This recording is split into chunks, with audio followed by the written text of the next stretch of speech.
Hey everyone, what's up? My name is CA Himanshu and I welcome you to CA Inter Audit Fast Track batch. ये batch applicable रहने वाला है सितंबर 26 के लिए, जैन 27 के लिए और मई 27 के लिए। ये एक इंट्रोडक्शन वीडियो है जहाँ पे मैं आपको एक्सप्लेन करूँगा कि ये बैच कैसा है, इसमें आपको क्या क्या मिलेगा, रेगुलर बैच में क्या रहता है वर्सेस मेरे फास्ट ट्रैक बैच में क्या रहेगा, दोनों में डिफरेंस क्लियर कर लेंगे। और कुछ स्ट्रेटेजिक बातें हैं जो आपको पता होनी चाहिए before you start the fast track course. सबसे पहला सवाल होता है कि फास्ट ट्रैक बैच किसको लेना चाहिए। तो मैं इसका ऑनेस्ट आंसर करता हूँ कि सबसे पहले अगर आपके पास टाइम कम है कि अभी आपके पास एग्जाम आने वाला है and you have less of the time, पर तुम्हारा टारगेट है कि मैं स्टिल एग्जामिनेशन के पार जाना चाहता हूँ और मैं अच्छा मार्क्स करना चाहता हूँ, then fast track is a right option.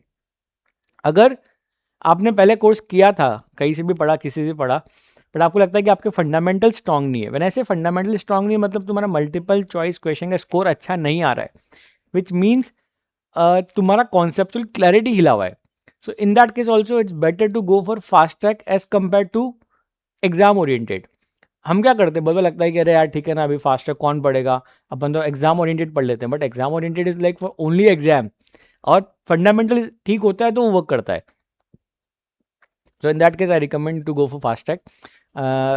एक और बैच होता है एग्जाम ओरिएंटेड, लाइक वो तुम कभी लेने का है जब तुम्हारा मल्टीपल चॉइस क्वेश्चन का स्कोर सही आ रहा है। The problem that you are facing was like for example कि एग्जाम में रिकॉल नहीं हुआ, रिटेन नहीं हुआ या मेमोराइज नहीं हो पाया था, then exam oriented works.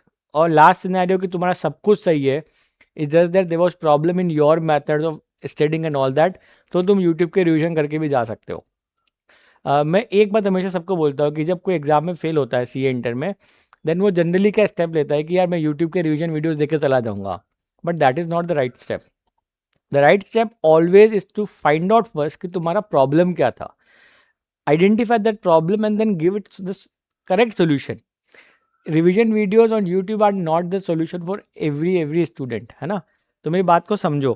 Problem ये होती है कि आप एक बार हुए, फिर अगली बार वापस हो जाते हो, फिर अगली बार वापस हो जाते हो, फिर एक लूप में फंस जाते हो, और माइंडसेट में क्या होता है ना यार, अभी एक ही चीज़ बाबा पढ़ेगा तो इच्छा नहीं होता है ना पढ़ने का। तो find your problem and then find the right answer also for that. तो ये फास्ट ट्रैक बैच है। मैं तुम्हें जस्ट क्लैरिफाई कर दूंगा कि जैसा बता देता हूँ कि रेगुलर और फास्ट ट्रैक में क्या डिफरेंस रहेगा और क्या ये सफिशिएंट है एग्जामेशन लाने के लिए। It's more than sufficient. I have seen so many student जिन्होंने फास्ट ट्रैक करके एग्जामेशन लाया है। क्यों लाया है मैं तुमको बताता हूँ, उसका रीज़न लॉजिक समझ में आ जाएगा। देखो, रेगुलर बैच में जो कॉन्सेप्ट क्लैरिटी रहती है वो सेम कवरेज में फास्ट ट्रैक में भी करता हूँ। और ये बैच ऐसा नहीं है कि हमने रेगुलर को कट शॉर्ट करके इसको फास्ट ट्रैक बना दिया। ये fast track specifically fast track के पॉइंट ऑफ व्यू से ही रिकॉर्ड हो रहा है। तो जो पार्ट हमने रेगुलर में कवर किया था टू एक्सप्लेन द कॉन्सेप्ट, वो सेम पार्ट मैं तुम्हारा इधर भी करूँगा ही करूँगा। ड्यूरेशन जो होता है वो मेरे रेगुलर बैच का 160 आवर्स के ऊपर जाता है, लगभग 170 भी चला जाता है। और यहाँ पे it will be 70 to 80, max 85 जाएगा। I tell you the exact reason ऐसा टाइमिंग का ड्यूरेशन कम क्यों हो जा रहा है, इसकी वजह से। यही व्यक्ति है या यही चीज़ है जो डिफरेंस क्रिएट कर रही है। Let me just explain you with some logic, मतलब कैसा रहता है तो तुमको समझेगा। तुमको ये फाइल दिख रहा है क्या स्क्रीन पे, दिख रहा है सबको। अभी जब मैं रेगुलर बैच में पढ़ाता हूँ तो फॉर एग्जांपल मैंने ऐसा कॉन्सेप्ट समझाया, ये कॉन्सेप्ट समझाया समझाया समझाया, फिर हम क्या करते हैं, जो भी मैंने क्लास अपने नोट्स का पार्ट होता है ना वो भी हम यहाँ लिखते हैं। मतलब you will gate extensive answer writing कि जो लिखा है वो वापस से तुम लिख रहे हो, है ना। तो लगभग 70% टू 80% ऑफ मॉड्यूल, मतलब हमारा कंटेंट जो नोट्स का होता है वो तुम्हारा पूरा लिखने आ जाता है। तो जैसे अभी ये जो है ना, देखिए पूरा अपने हमने क्लास में लिखा है, और जब मैं क्लास में लिखता हूँ तब तुम लोग भी लिखते हो। ऐसे देखिए, ऐसे ऑब्जेक्टिव अगर रहते हैं हमारे, तो ये लिखा मैंने, समझाया, उसके बाद तुमने पूरा लिखा। तो जब तुम अभी वापस पढ़ने बैठते हो रेगुलर बैच में बच्चा, तो वो अपने इसी नोट से पढ़ता है, उसको लगता है कि मैं नोट से पढ़ूंगा, बट नोट तो मैंने ऑलमोस्ट लिख लिया है। तो वो साथ में खोलता है और यहाँ से उसको टिक करता जाता है। क्यों? क्योंकि वो फैमिलियर हो चुका है इससे। अभी एक टॉपिक है नेचर ऑफ फाइनेंशियल रिपोर्टिंग, अभी मैं देखो दिखाऊंगा नोट्स में, तो वो एक एक एक 3 पैराग्राफ लिखे हुए हैं ऐसा। बट ये क्या करते हैं, उसको लॉजिकली ब्रेक कर देते हैं कि अगर माइंड में इसको सोचना है तो ऐसे सोचने का है। तो इसकी वजह से टाइम वहाँ पे ज़्यादा इन्वेस्ट होता है, टाइम वहाँ लगता नहीं है, टाइम वहाँ पे ज़्यादा इन्वेस्ट होता है, कि उसका अपना एक बेनिफिट है। तो ये जो नोट जो हम क्लास में बनाते हैं, you are going to get this in soft copy, ठीक है। पर अगर मान लें मैंने कोई चार्ट्स बनाए समझाने के लिए, that anyways you will have to note. और मैंने कुछ समराइज़ करने के लिए टॉपिक के एंड में अगर ऐसा चार्ट बनाया है रेगुलर बैच में, तो same I am going to do with you also, क्योंकि नोट्स तेरे पास है, but if you just note the summary part of it also कि भाई मैंने कुल मिला के जो पढ़ा उसका समरी ऐसा बनता है, तो तेरे माइंड में इंप्रेशन तो बन ही रहा है ना, बन ही रहा है। मैं अगर ऐसा लिखना चाहूँगा तो अच्छा रहेगा क्या? ये तो बेस्ट ही है, सबसे आइडियल मेथड तो यही है। बट फास्ट ट्रैक तुम क्यों सोच रहे हो कि तुम्हारे पास थोड़ा कम टाइम है, तो will have to change our strategy कि लिखना ज़्यादा नहीं है, कॉन्सेप्चुअल समराइज ज़्यादा करने पे फोकस करेंगे, मेमोराइज करने पे ज़्यादा फोकस करेंगे, और मैं तुम्हें जो डेली होमवर्क दूंगा वो तू रेगुलर कर लेना, तो उससे तेरा आंसर राइटिंग का प्रैक्टिस हो जाएगा। समझा क्या? इट्स नॉट लाइक कि तूने नहीं लिखा तो तेरा नहीं होगा, अरे सब नहीं लिखते। तूने याद करके आंसर राइटिंग जो होमवर्क दिया वो भी बराबर से किया, तूने टेस्ट भी बराबर से दिए, तो भी तेरा पार्ट कवर हो जाता है। And every student is different. किसी किसी को ऐसा रहता है कि नहीं मेरे को तो लिखना नहीं मांगता है, मैं तो डायरेक्ट बुक से याद कर लूँगा, तो उसके लिए अपना अप्रोच होता है। किसी किसी को होता है कि अगर मैंने एक बार जो लिख लिया तो मेरा माइंड वो भूलता नहीं है, तो वैसा भी रहता है। तो एवरी स्टूडेंट इज़ डिफरेंट। तो यूज सी तुम कौन सा वाले स्टूडेंट हो उसके हिसाब से बात करना, देखना। यहाँ पे आता हूँ मैं कि इन रेगुलर बैच हम 80% क्वेश्चन जो होते हैं पास एग्जाम्स के, आरटीपी के, एमटीपी के, वो सब कवर करते हैं, 20% होमवर्क में आता है। यहाँ पे I am going to do the most relevant question with you. When I say most relevant question it means that एक टॉपिक पे मान लो 5 क्वेश्चन है, I will not do all the 5 with you. मैं देखो एक जो मोस्ट रेलेवेंट होएगा ना वो कराऊंगा कि देखिए इस टॉपिक पे सबसे अच्छा क्वेश्चन ये बन सकता है, और इस क्वेश्चन को इस तरीके से और पूछा जा सकता है। So it's not like you have missed anything, it's just that तूने जो मोस्ट रिलेवेंट था वो अच्छे से किया, बाकी का तेरे को माइंड में मैंने सेट कर दिया कि ऐसे ऐसे आएगा तो भी तू ऐसे हैंडल करने का। Make sense? दोनों में you will gate coloured hard copy notes. Okay, आपका जो डिस्क्रिप्टिव नोट्स है वो अराउंड 220 पेजेस का है, और स्कैनर भी आपका कलर्ड रहने वाला है। In this is 100% complied with ICAI module. Only thing is chapter number 5 है अपना कोर्स का, जो मैं तुमको ICAI मॉड्यूल से ही कवर करने वाला हूँ directly. Other than that these 20 pages cover everything which is in module. Okay, तो ऐसा कोई बड़ा सा कोई बुक नहीं मिलेगा, तुम्हें प्रॉपर छोट सिंप्लीफाइड, सिंपली मतलब मॉड्यूल का ही लैंग्वेज है, हम कोई नया तो ना बनाते रहे। मॉड्यूल में स्टैंडर्ड्स होते हैं, स्टैंडर्ड्स को हम लिख देते हैं, हम उसको वहीं से उठा के डालते हैं। जस्ट दैट हमारा फॉन्ट साइज, मार्जिन्स और स्ट्रक्चरिंग अच्छा होता है, जिसकी वजह से ईजी हो जाता है, कीवर्ड्स को मार्क कर देते हैं। Late me just show you the books also.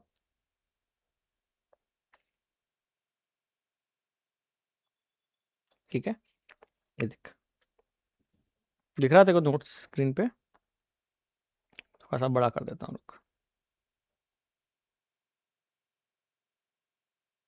अभी सही है, राइट? सो ये देखो,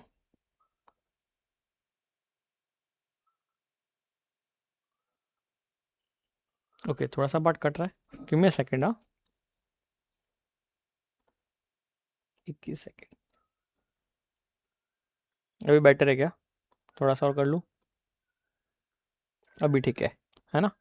हाँ, तो इसको बहुत ही अच्छे से हमने प्रॉपर सीक्वेंस में इसको अरेंज करके रखा है। उसके बाद में ये एब्रीविएशंस है जो हमने इसको यूज़ करी है। जैसे इससे भी तेरा नोट्स का साइज़ कम होता है, क्या होता है? फाइनेंशियल स्टेटमेंट है, पूरे मॉड्यूल में कम से कम 400-500 बार आएगा। And if I replace that with word FS, तो ऑब्वियसली कितना लाइन्स कम हो जाता है। तो मतलब ऐसा नहीं है कि हम कुछ ICAI के मॉड्यूल का कुछ खा गए, कुछ नहीं खाया है, मोटा मोटी सब कुछ कवर होता है। कुछ टॉपिक जो मुझे लगता है कि बिल्कुल ही रिलेवेंट नहीं है, जो किसी भी केस में नहीं आ सकते, या कुछ इंट्रोडक्शन टाइप पर दिया हुआ है, तो वो हम स्किप करते हैं। बट ये बुक कर रहा है, इसका मतलब है कि तेरा सब कुछ बराबर से पूरा कवर हो जा रहा है। तो ये इस तरह का तेरा बुक रहने वाला है। It will going to be a coloured one, तेरे को हार्ड कॉपी में मिलेगा। ओके, सो प्रॉपर स्क्रॉल कर देता हूँ एंड तक, ये तेरा एंड तक। Okay, at the end of every chapter एक कोट है जो आई होप आपको मोटिवेट करेगी to study continuously and consistency. The same उसका ही भाई है हमारे पास, एक नोट्स का भाई है, नोट्स का भाई मान ले, इसको बोलते हैं कंपाइलर। कंपाइलर स्कैनर बोल सकते हो, इसमें पास अटैम्प्ट के सारे क्वेश्चन है, पिछले 10 अटैम्प्ट कवर किए हैं, जो कोर्स के लिए अब रेलेवेंट नहीं उसको हटा दिए हैं। That's the most important part. Pass 10 attempt cover करना है, इसका मतलब ये नहीं सारे करना है। अरे वो क्वेश्चन अगर मॉड्यूल में नहीं है या बिल्कुल ऐसे नहीं पूछता है तो उसको हटा दो। That doesn't make sense, otherwise तुम अपना टाइम वेस्ट कर रहे हो। ICAI ने अपना एग्जाम का पैटर्न चेंज कर दिया और तुम 10 साल पुराना मैथड वाला क्वेश्चन करते जाओगे ना, तो मज़ा नहीं आएगा। Okay, you must be getting the sound of A bird, but उनको मैं भगा नहीं सकता, बेचारे वो अपनी जगह पे हैं। मैं उनके आसपास आके रहना चालू कर दिया है। हाँ, ये एक्चुअली है कि ये बर्ड का साउंड ऐसा है, हम किसी भी तरीके से एलिमिनेट नहीं कर सकते। We have tried all the methods and there is no way, तो लेट्स लीव इट। बट अच्छा है, तेरे को बीच बीच में थोड़ा थोड़ा आता रहेगा, तू जगा हुआ रहेगा। ये इसका भाई है। इसकी अच्छी बात है क्या है पता? एक तो पहले ये नोट्स की सीक्वेंस में अरेंज्ड है। ऐसा नहीं कि नोट्स में पहला कोई टॉपिक अलग है, यहाँ पे कोई टॉपिक अलग है, नहीं, सेम सेम सेम एकदम पैरेलल चल रहा है। और उसके बाद में हमने सबसे पहले क्या किया कि जो भी आंसर तेरा यहाँ पे है ना, एग्जैक्ट तेरे को अपने को किधर मिलेगा? तेरे नोट्स में मिलेगा। So your eyes will be recognising it very easily. ऐसा होगा ना कि एक को तू पूरा ब्लैक एंड व्हाइट में लिख, एक को पूरा कलर्ड में ऐसा लिख के लिख, तब तू ये देखता और ये देखता, तुझे लगता दोनों डिफरेंट है क्या? But the moment you start reading it लगता है कंटेंट सेम है। तो हमने वो ब्रेन का एनर्जी वेस्ट ना हो, इसलिए हमने क्या किया, एंश्योर किया कि जिस तरीके से यहाँ लिखा हुआ है वहाँ लिखा हुआ है उसी को हमने नोट्स यहाँ पे स्कैनर में ले लिया है। तो it become very easy for me also. देखिए यहाँ से यहाँ तक का पार्ट है, अपन नोट्स में पढ़ के आए हैं, टिक टिक डन हो जाता है। सेकेंडली हमने इसमें अच्छी बात क्या करी है, एक क्वेश्चन पे जो भी बन सकते होंगे ना, ऐसे एक अलग अलग फॉर्म में क्या आ सकता है, वो सारी फॉर्म्स यहाँ कैप्चर करिए। एक ऑप्शन ये था कि मैं इनको मर्ज करके एक क्वेश्चन कर देता, बट आई वॉज लाइक कि नहीं, एक क्वेश्चन को मल्टीपल तरीके से पूछा जा सकता है। So I do not want student get confuse कि ये कहाँ से आया है। तो you will be able to identify all the ways in which an ICI can ask the question. Third thing, एक टॉपिक है, फॉर एग्जांपल अपना टॉपिक बोलो तो क्या है, जैसे कि इनहेरेंट लिमिटेशन करके टॉपिक है। अब जनरली क्या होता है कि एक पहले होता है, फिर एक बीच में होता है, एक इधर होता है, एक लास्ट में होता है। सो ढूंढते रहोगे क्या कि यार इसके क्या कहाँ पे क्या क्या क्वेश्चन है। तो हमने क्या किया, बोला कि गार्डन में नहीं घूमने का है, सब इधर आओ। सबको फिर हमने क्या किया, सीक्वेंस में अरेंज कर दिया। फॉर एग्जाम्पल अगर मैं स्कोप की बात करूंगा, तो लगातार जो भी क्वेश्चन है स्कोप के, सब भाई बंधु एक साथ आ गए हैं, इधर उधर गार्डन में नहीं घूम रहे। तो that this is the best part of this scanner. और ये हमारे नए आईसीएम मॉड्यूल के हिसाब से ही है, तो आंसर वांसर सब एकदम चकाचक है। सो ये कितने पेज का है, इसके पेज का रेलेवेंस नहीं है, ऐसे वैसे तो तुमको पूरा याद नहीं करना रहता। 246 पेजेस का है। ओके, चलो आगे बढ़े क्या? आगे चलो बाबा। ऐसा नहीं, ये हो गया। रिवीजन जो रेगुलर बैच में रहता है वो ही सेम रहने वाला है। This one I already covered with you कि जो जहाँ चार्ट्स का पार्ट है, समराइज करने का पार्ट है, वो मैं देखो फास्ट ट्रैक में भी कराएगा। Test in both the methods I have self evaluated option. Self evaluation means मैं तुम्हें टेस्ट के बाद में एक वीडियो बना के दूंगा, इन विच आई विल एक्सप्लेन कि इस क्वेश्चन में क्या क्या पार्ट्स होना चाहिए था। अगर तुमने ये स्टेप लिखा है तो इतना मार्क्स लिखो, ये स्टेप नहीं लिखा है तो ये नंबर नहीं मिलेगा। Self evaluation is very good because जो मैं आंसर, देखो कैसा रहता है, I use to check copies of all the student, but अभी मेरे पास जेन्युइनली बैंडविड्थ नहीं है। मैं किसी को ट्रेन भी कर दूंगा बट वो मेरे से अच्छा चेक नहीं कर सकता है। सो जब मैं तुम्हारा इवैल्यूएशन वीडियो बनाता हूँ, इन विच आई गो वर्ड बाय वर्ड कि ये वर्ड होना चाहिए, ये वर्ड होना चाहिए, ऐसा होना चाहिए, वैसा होना चाहिए, ये स्टेप होना चाहिए, इतने पैराग्राफ में इसको ऐसा लिखा होना चाहिए, I will give you that video in detail. उसके बेसिस पे तुम अपने आप को इवैल्यूएट कर सकते हो। नहीं है, अपने घर में अपने दोस्त को बोल के ऐसा सर बोल रहे हैं, अब मुझे इसके आपसे इवैल्यूएट करके नंबर दे। So you will get a fair judgement. मुझे लगता है कि जो तुम जो प्रोफेशनल कोर्स कर रहे हो, तुम उस काबिल बच्चे हो, खुद से इवैल्यूएट करोगे तो खुद की जल्दी गलती भी आइडेंटिफाई कर पाओगे कि देखिए यहाँ पे ये क्या, यहाँ पे ये क्या। जनरली हम क्या बोलते हैं, maker should not be checker, कि जो काम कर रहा है अगर वही चेक करेगा तो नंबर ज़्यादा देगा। बट तुम्हारे केस में तुम ऐसा नहीं करोगे, मुझे पता है। रीजन बिंग, तुम्हें पता है कि मैं यहाँ टेस्ट में नंबर ज़्यादा दे भी दिया अपने आप को, पर अल्टीमेटली नंबर कहाँ लाने हैं? आईसीआई के एग्जाम में। तो मैं थोड़ा अपने आप को स्ट्रिक्ट इवैल्यूएट करता हूँ ताकि आईसीआई इससे ज़्यादा नंबर नहीं काट पाए मेरा। समझता है क्या तेरे को? सही बोल रहा है ना मैं बिल्कुल? हाँ, तेरे माइंड में जाता है? Okay. Both have a validity of 1 year, 1.5x। सो अगर मैं तेरे को बोलूँ ना, the only difference that comes in this batch is this one.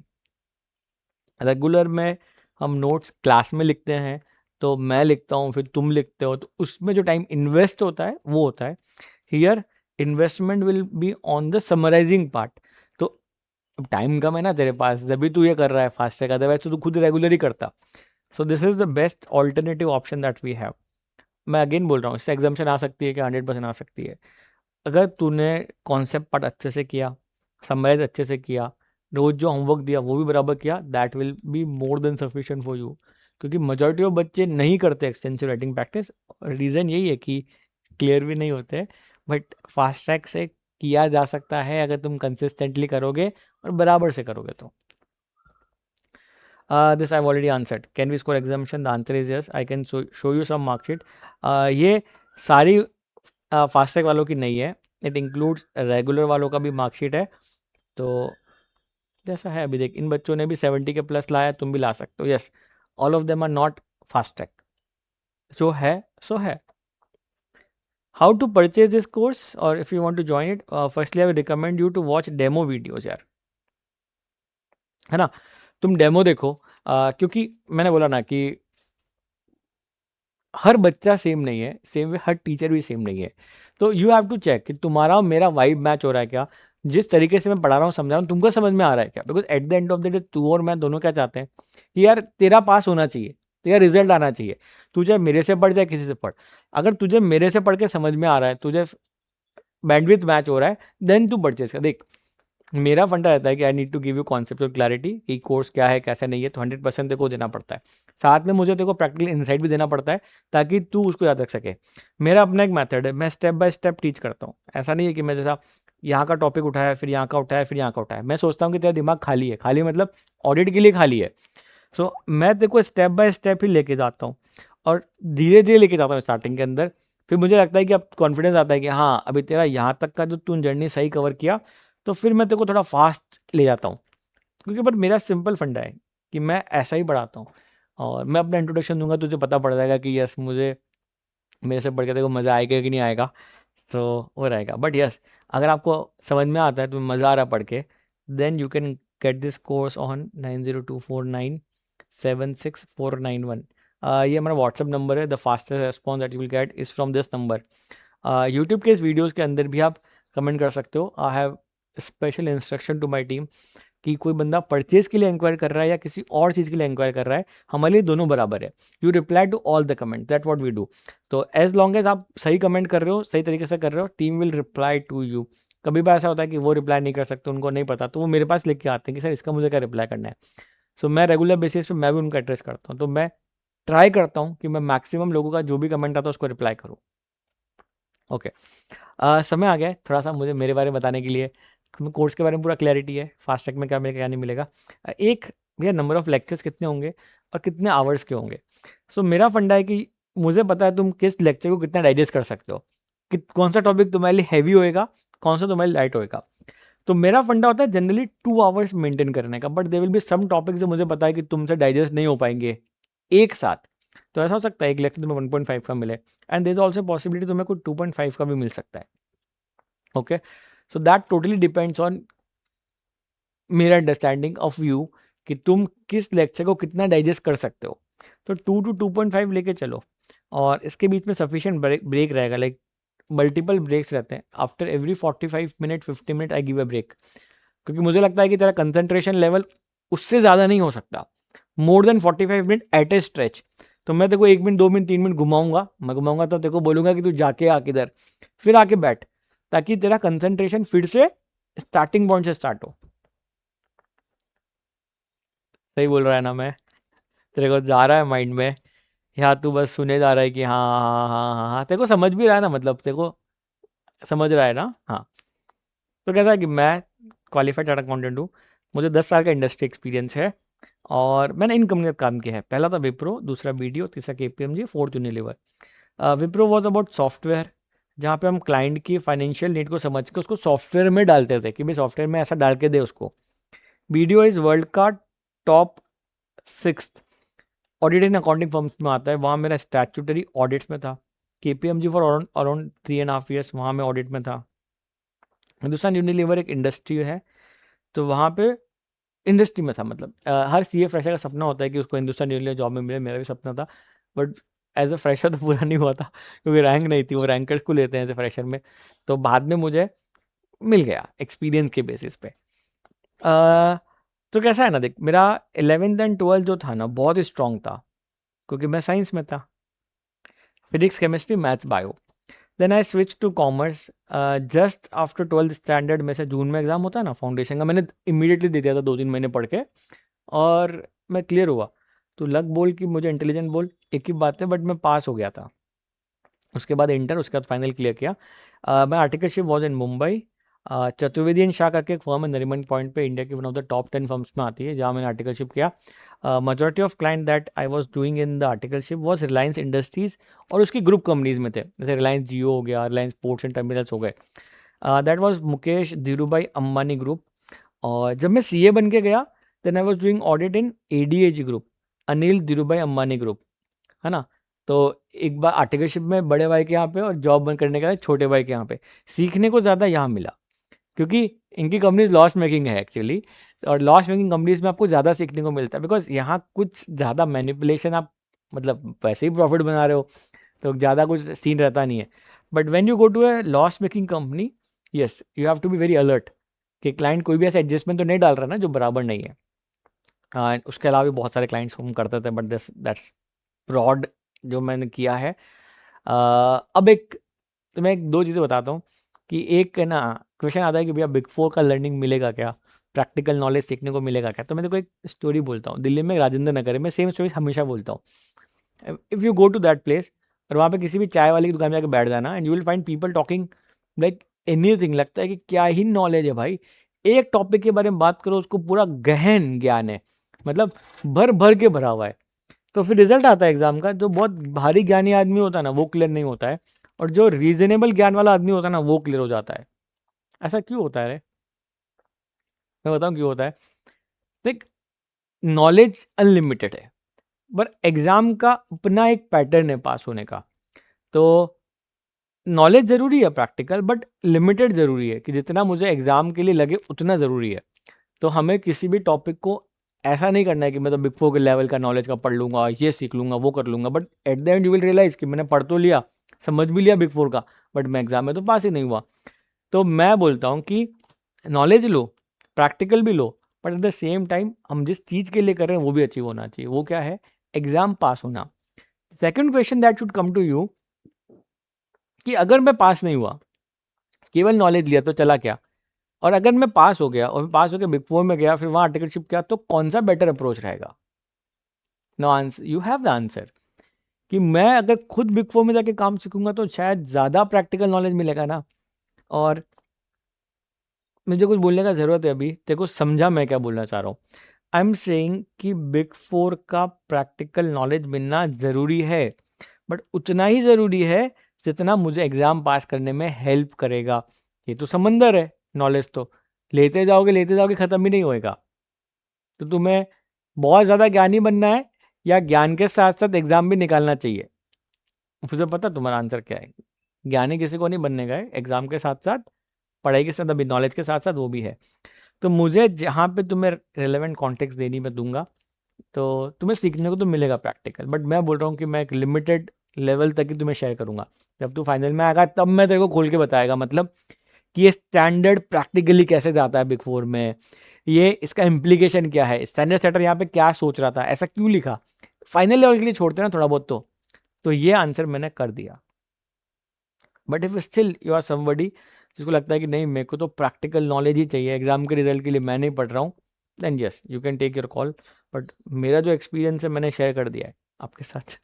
Okay. हाँ, I know majority of you will agree with me कि इट मेकिंग सेंस कि हाँ यार, खुद पास होकर बिग फोर में जाएंगे तो ज़्यादा मज़ा आएगा ना। क्लास में प्रैक्टिकल नॉलेज उतना ही ज़रूरी है जितना मेरे को एग्जाम के लिए चाहिए। तो फॉर एग्जाम्पल ऐसे मैं तुमको नोट्स में बताता हूँ। फॉर एग्जाम्पल ऐसा है कि मैं शेयर करता हूँ, बट जैसे जैसे तैसे कैसे कैसे, देखो, अगर मुझे लगा कि मुझे तुम्हें बिग फोर इंसाइट देना था तो मैंने स्पेसिफिकली दे दिया। एक ऐसे आएगा हमारा ऐसे 320, आईसीआई का कॉन्टेक्स्ट बहुत ही कम है, मैं तुम्हें प्रैक्टिकली समझाऊंगा बहुत डीप में, बट बाद में बोलूंगा कि उसको भूल जा, और जो आईसीआई ने दिया हुआ है 4 टॉपिक उस पर फोकस कर ले, क्योंकि आईसीआई उसी में से पूछने वाला है, उसी में से नंबर आएंगे। But yes I know, if you will not understand this, तो 320 नहीं आएगा। तो मैं तुम्हें कवर कर लेता हूँ, बट जहाँ मुझे ज़रूरत नहीं है वहाँ नहीं कवर करता हूँ। इसको इतना एक्सप्लेन इसलिए कर रहा हूँ क्योंकि sometime we get misguided on all this things, कि यार प्रैक्टिकल के पीछे भागे या एग्जाम पास करने के पीछे भागे। मैं बोलता हूँ बैलेंस अप्रोच लो ना, दोनों एक्सट्रीम एंड में क्यों जाना, एकदम प्रैक्टिकल में या एकदम थियरी में क्यों जाना, एक बैलेंस अप्रोच लेंगे तो ज़्यादा बेहतर है ना।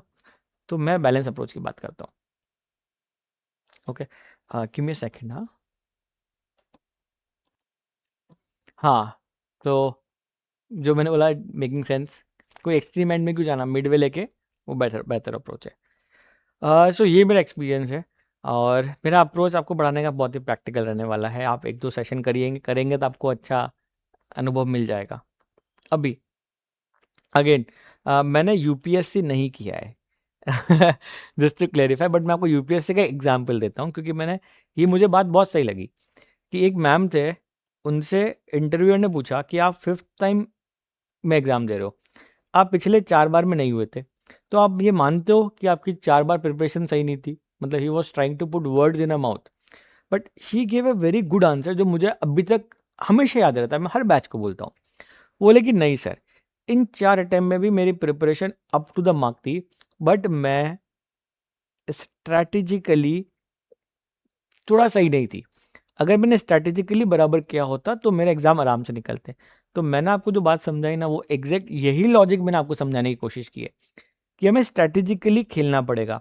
देखो तुम्हारे पास क्या-क्या सब्जेक्ट्स है, अकाउंट्स है, ऑडिट है, लॉ है, एसएम है, एफएम है, कॉस्टिंग है, डीटी है, आईडीटी है। देखो इतने सारे टॉपिक्स हैं। अभी तो द स्ट्रैटेजिकली क्या है, यू शुड नो कि क्या पढ़ना है, कब पढ़ना है और कैसे पढ़ना है।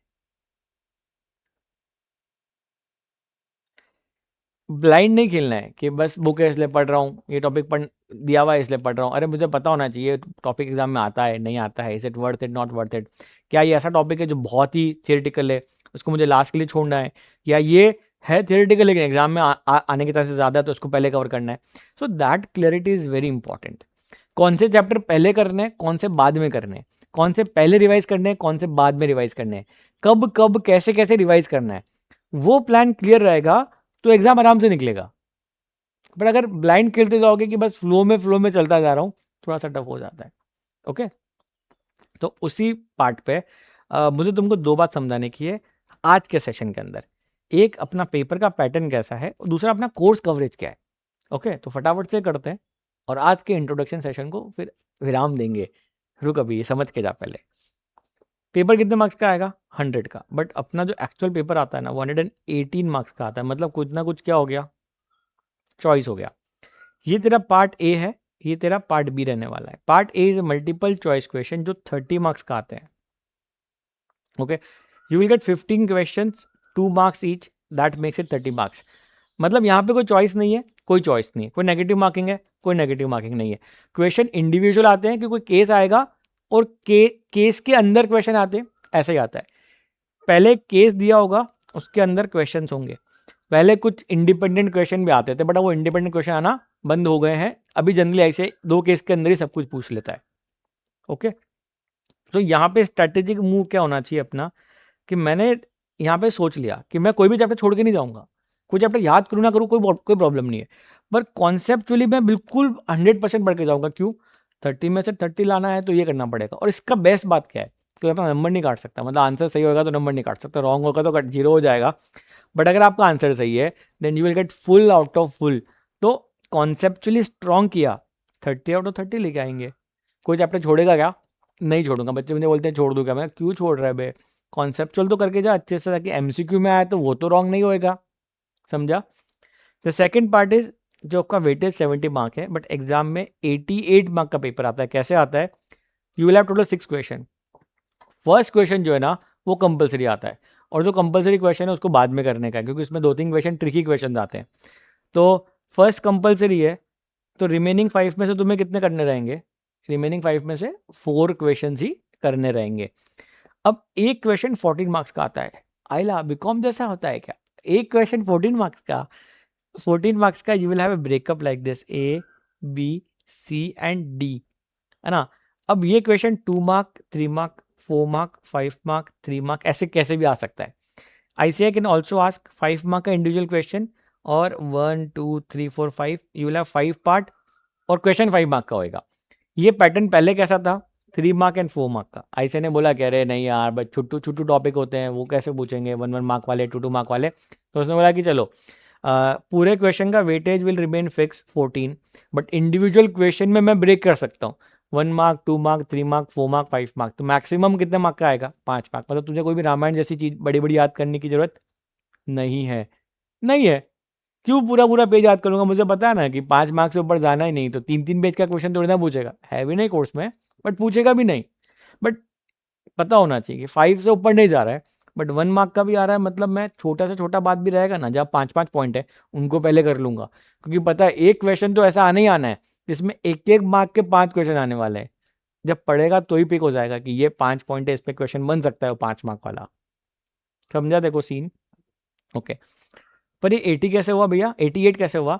जो 6th क्वेश्चन आएगा, ए के अंदर तुझे 2 बात आएगी, या तो ये कर या ये कर, तो एक एक्स्ट्रा 4 मार्क का क्वेश्चन यहाँ भी मिल जाता है।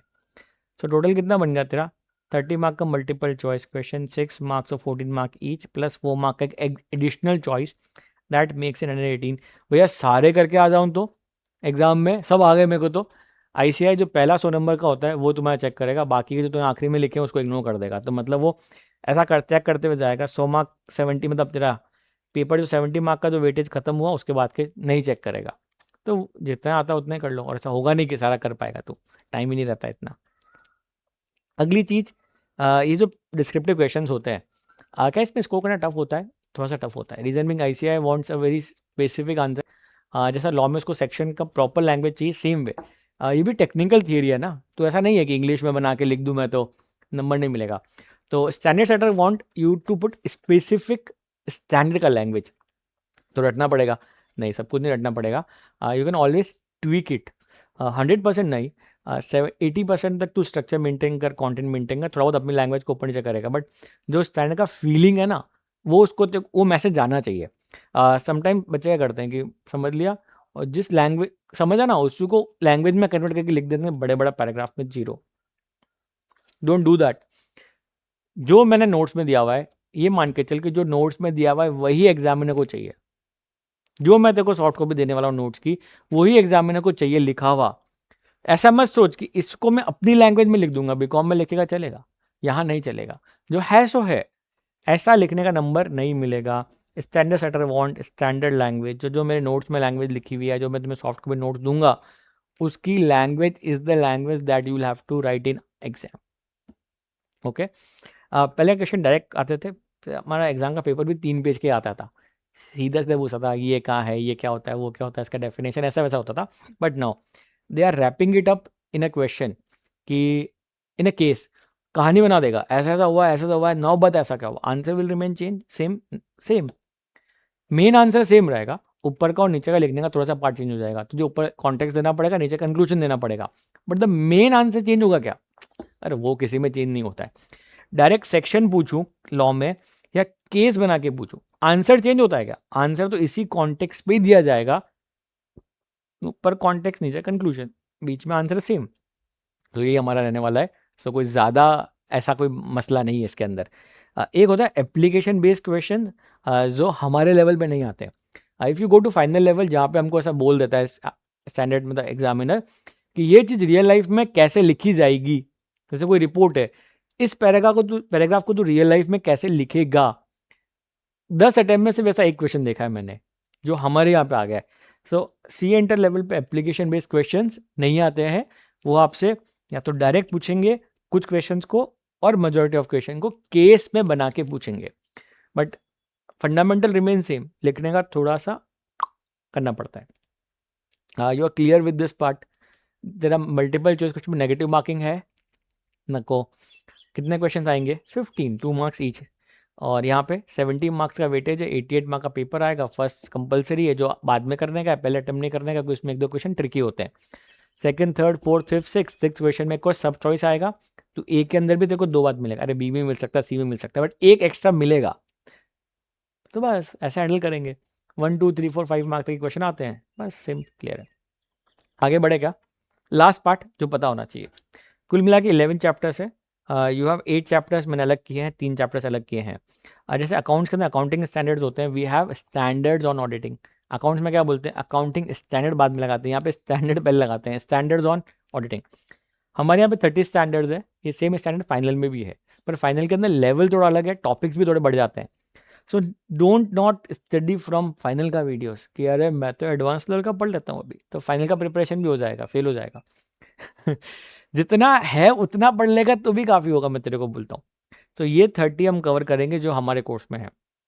इसका वेटेज 70% है, मतलब यहाँ पे वेटेज ज़्यादा है, और इन 3 चैप्टर्स का वेटेज कितना है, 30% है। स्ट्रैटेजिक पॉइंट ऑफ व्यू से फर्स्ट, सेकंड, सिक्स्थ, 11 यहाँ पे जितना कंटेंट है उसके कंपेयर में मार्क्स का वेटेज है वो इनके अंदर बहुत ज़्यादा है, कंटेंट कम और वेटेज ज़्यादा है। सो प्रिफरेबल है, प्रिफरेबल क्या है स्ट्रैटेजी के पार्ट में, फर्स्ट, सेकंड, सिक्स्थ, 11 तुम्हें याद बाय हार्ट कर लेना चाहिए, मंत्र याद करते हो, कुछ भी याद करते हो, हनुमान चालीसा याद करते हो, ये बाय हार्ट कर लो, 30 मार्क्स का वेटेज है। पेपर पेजेस बहुत कम है। तो स्ट्रैटेजिक पॉइंट ऑफ व्यू से कि मैं यहाँ पे पहले इसमें दम लगाऊंगा, उसके बाद में बाकी चैप्टर्स पे दम लगाऊंगा, that should be the sequence. पढ़ने बैठेगा तो भी ऐसे करूंगा, रिवाइज भी ऐसे करूंगा, एग्जाम के दिन जाने से पहले भी ऐसे करूंगा कि ये सबसे हाई प्रायोरिटी पे, उसके बाद में तुम प्रायोरिटी सेट करते जाओगे। भैया, is it possible for us to memorise all the 11 chapters? The answer is no, unless you are some super super super ranker material. Ranker भी पूरा नहीं पढ़ के जाते हैं, रैंकर भी स्ट्रैटेजिकली पढ़ के जाते हैं। जैसे फॉर एग्जांपल धीरे धीरे तेरा दम टूटता जाएगा, मतलब वो पढ़ने जाएगा रे, पढ़ते पढ़ते एनर्जी लेवल कम होता जाएगा क्योंकि इतना सारा पढ़ रहा होगा। तो ऐसा सपोज कर तू यहाँ पे एंड में आया और तू बोल रहा है कि मैं भैया ये चैप्टर छोड़ देता हूँ, ये चैप्टर छोड़ देता हूँ और ये भी छोड़ देता हूँ। छोड़ना वोड़ना कुछ नहीं है रे, कॉन्सेप्चुअली तो कवर किया ही है, वो तो बाय डिफॉल्ट करना है।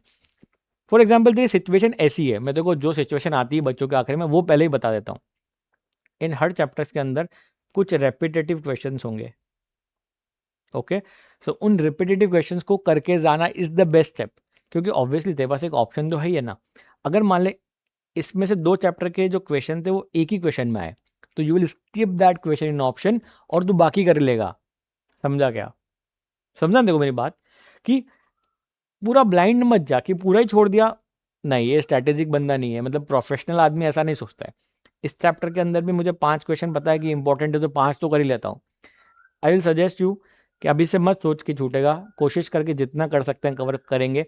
बट मुझे पता है आखिरी में आके 1 या 2 चैप्टर में स्ट्रगल होगा, सबको होता है, तेरे को भी होएगा। तब तू छोड़ मत, ये देख इसमें से कौन कौन से क्वेश्चन आते हैं रिपीटेटिव पे, कौन सा पिछले अटेम्प्ट में आ गया है, उसको स्किप करके बाकी के इंपॉर्टेंट करके जा। किस्मत को भी तो साथ देने का मौका देना तेरी। कभी कभी बोलते हैं किस्मत साथ नहीं देती है, तो किस्मत को मौका तो दे तेरा साथ देने का। मैंने एग्जैक्टली किया था, इंटर में भी किया, फाइनल में भी किया, और मौका दिया किस्मत को मेरा साथ देने का, और किस्मत ने दिया। कॉस्टिंग फाइनल में से 100 मार्क का आता था। मेरे 2 चैप्टर्स बहुत ही वीक थे, कुछ कुछ इंपॉर्टेंट जैसे पार्ट था कर गया, बाकी छोड़ गया। एग्जाम में क्या हुआ, एक ही क्वेश्चन में दोनों पार्ट आ गया, स्किप दैट पार्ट, और मेरे को एग्जामिशन था, मतलब मेरे वीकेस्ट सब्जेक्ट में मेरे को एग्जामिशन आया। मैंने किस्मत को मौका दिया और स्ट्रैटेजिकली थोड़ा बराबर करके गया, okay. So yes, before starting the class, जैसे अब तुमने मूवी देखी हो 3 इडियट्स, कि आज हम क्या पढ़ने वाले हैं, मैं सोच के आता हूँ कि मैं आज क्या बताने वाला हूँ। तो देयर आर ओनली 3 और 4 थिंग्स जो मैं आपके माइंड में डालना चाहता था। पहला,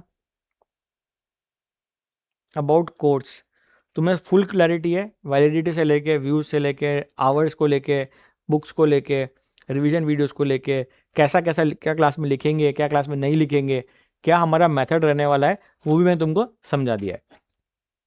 सेकंड, अबाउट मी, तुम्हें थोड़ा बहुत आइडिया आ गया है मेरे को लेके, मैंने क्या किया है क्या नहीं किया है, और तुम्हें समझ आ रहा है कि इस बंदे से पढ़ के मज़ा आएगा कि नहीं आएगा, ओके। थर्ड, मुझे तुम्हें एग्ज़ाम का पैटर्न समझाना था, स्पेशली पेपर समझाना था, तो you have a clarity starting से कि मुझे गेम कैसा होने वाला है आगे। फोर्थ, तुम्हें समझाना था मुझे तुम्हें अबाउट कोर्स। इस पेपर पैटर्न से मैंने एमसीक्यू में तुम्हें हाईलाइट किया, मतलब कुछ छोड़ना नहीं है कॉन्सेप्चुअल पार्ट में। यहाँ मैंने तुम्हें पार्ट किया कि डिस्क्रिप्टिव के अंदर कैसा गेम खेलने का रहता है, हम सब कुछ करने की कोशिश करेंगे, बट अगर नहीं रहा तो वो गेम भी मैंने तेरे को पहले बोल दिया है। These are the 4 main things which I wanted to cover with you. इसमें से कुछ नोट नहीं करने का है, ओके। पेपर पैटर्न, ये वाला पेज और ये वाला पार्ट, जब मैं तुम्हें नोट शेयर करूंगा उसका फर्स्ट पार्ट वही रहने वाला है। So no need to write in this, write all this. जब भी लिखना होगा मैं तुझे बोलूँगा कि ये मैंने कॉन्सेप्ट समझा है, इसको लिख, ये मैंने समरी बनाई है, इसको लिख। मैं बोलूँगा तेरे को लिखने का, तो वही लिखने का है। और तुझे कभी कभी लगे बीच में कि मुझे लिखने की इच्छा हो रही है थोड़ा एक्स्ट्रा पार्ट, तो भी लिख सकता है, okay. With this, good bye, take care. Demo videos आएँगे, you watch couple of videos and if you are liking it then always you can contact us. ये नंबर मैं तेरे को फिर से बोल देता हूँ, 9024976491। ओके, और ये 60 डेज़ का बैच है बोला देखो कुछ मिस नहीं हो जाए ना, 60 डेज़ बोला था क्या? नहीं बोला? अरे, अरे, अरे, अरे, अरे, अरे! बात रह जाता, सॉरी। ये 60 डेज़ में तुमको पूरा बैच खत्म होके मिलेगा। हम आज स्टार्ट करेंगे, तुम्हें रेगुलर लेक्चर मिलते जाएँगे और 60 डेज़ के अंदर ये बैच अपना कंप्लीट हो जाएगा। Okay, with this good bye, take care, ध्यान रखना।